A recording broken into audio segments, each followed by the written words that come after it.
दिल्ली में कोरोना के केस अब कम हो रहे हैं। कोरोना की दूसरी लहर भी अब कम हो रही है थोड़ी। आप सभी के सहयोग से लॉकडाउन भी सफल रहा।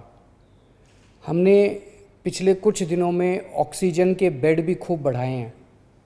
कल ही जीटीबी हॉस्पिटल के सामने 500 नए आईसीयू के बेड चालू किए हैं। अब दिल्ली में आईसीयू और ऑक्सीजन के बेड्स की कमी नहीं है। दिल्ली में वैक्सीनेशन पूरे ज़ोर शोर से चालू हो गया है। लोगों में खूब उत्साह है। मैंने खुद देखा है दिल्ली सरकार के स्कूलों में जहां वैक्सीनेशन हो रहा है। मैं कई स्कूलों में गया, लोगों से बात की। लोग बहुत खुश हैं और अच्छे से अपना वैक्सीनेशन करवा रहे हैं। मैं अपने स्कूल स्टाफ और फ्रंटलाइन वर्कर्स का धन्यवाद करना चाहता हूं जो वैक्सीनेशन में लगे हुए हैं। अभी हम 1.25 लाख डोज रोज़ वैक्सीनेशन कर रहे हैं। इसको जल्दी हम रोज़ 3 लाख से अधिक लोगों को वैक्सीन लगाना शुरू कर देंगे। हमारा लक्ष्य है कि आने वाले 3 महीने में सभी दिल्ली वालों को वैक्सीनेशन लगा दिया जाए। लेकिन एक बड़ी समस्या आ रही है और वो है वैक्सीन की कमी की।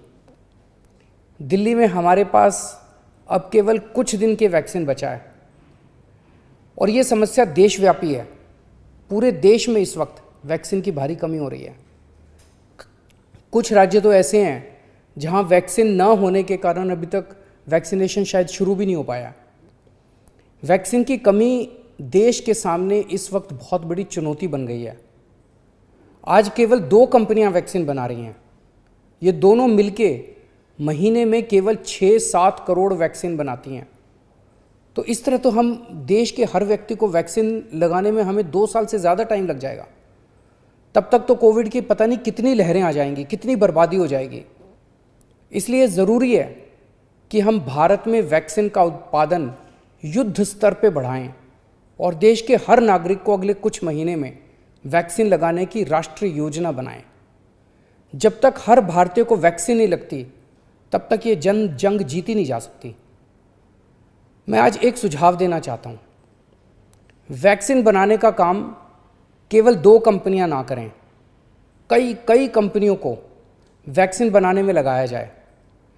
केंद्र सरकार इन दोनों कंपनियों से वैक्सीन बनाने का फार्मूला ले ले और उन सभी कंपनियों को दे दे जो सुरक्षित तरीके से वैक्सीन बना सकती हैं।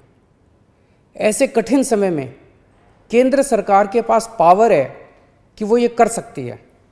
वैक्सीन बनाने का फार्मूला सार्वजनिक करके उन कंपनियों को दे सकती है जो वैक्सीन बनाना चाहती हैं और ये सुनिश्चित किया जाए कि भारत में जो भी प्लांट वैक्सीन बनाने में सक्षम है उन सब में वैक्सीन का उत्पादन होना चाहिए और हर भारतवासी को वैक्सीन लगनी चाहिए। यही एक तरीका है जिसके द्वारा हम जल्दी से जल्दी सभी भारतीयों को वैक्सीन लगा पाएंगे। आपको याद हो जब पहली लहर आई थी हमारे देश में पीपी किट की कितनी किल्लत थी, कितना संघर्ष करना पड़ता था पीपी किट लेने के लिए। सोचो अगर उस टाइम केवल 2 कंपनियों को पीपी किट बनाने का अधिकार होता तो क्या आज देश में पीपी किट मिलते? लेकिन ऐसा नहीं हुआ। आज कई भारतीय कंपनियां पीपी किट बना रही हैं।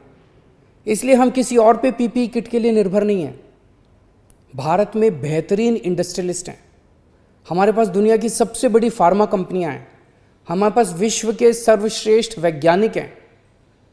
मैं निश्चित तौर पे ये कह सकता हूँ कि यदि उन्हें अवसर दिया गया तो वे अपना भरपूर सहयोग देंगे। वैक्सीन का उत्पादन करने वाली कंपनियों के लाभ का एक अंश हम रॉयल्टी के रूप में उन दोनों कंपनियों को दे सकते हैं जिन्होंने मूल फॉर्मूले की खोज की है। मुझे पूरा विश्वास है कि इस तरह हम अगली कोरोना की लहर के पहले भारत के हर नागरिक को सुरक्षा कवच प्रदान कर पाएंगे। मेरा केवल एक ही मकसद है कि किस तरह हम सब मिलकर हर भारतीय को कोरोना से बचा पाएं।